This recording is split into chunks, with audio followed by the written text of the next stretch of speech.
Eski namunadagi litsenziyalarni yangi ko'rinishdagi ruxsatnomalarga almashtirish uchun muddat o'tib ketgan foydalanuvchilar diqqatiga.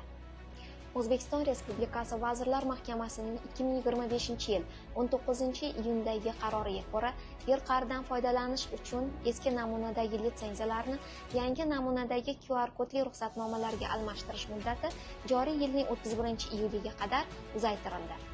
Hoziroq my.gov.uz platformasi orqali arizangizni topshirishingiz mumkin.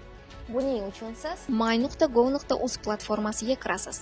Avvalgi talqinga qaytish tugmachasini bosib, sohalar bo'limidan geologiya tugmachasini tanlaysiz. U yerdan esa 618-sonli yer qa'ridan foydalanish huquqi litsenziyasini ruxsatnomaga almashtirish xizmatiga o'tasiz.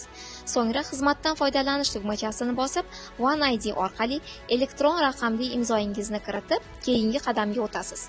Ikkinchi qadamda siz ma'lumotingizni to'liq kiritib chiqasiz va ushbu ma'lumotlar ichida ilgari berilgan litsenziya turi tugmachasi orqali o'zingizga kerak bo'lgan bo'limni tanlaysiz. So'ng esa faylni tanlash tugmachasini bosib, arizangizni kiritasiz va nihoyat yuborish tugmachasini bosib, ushbu jarayonni yakunlaysiz. Vaqtni boy bermang. Yer qa'ridan foydalanish huquqingizni rasmiylashtiring va ishonch bilan faoliyat yuriting.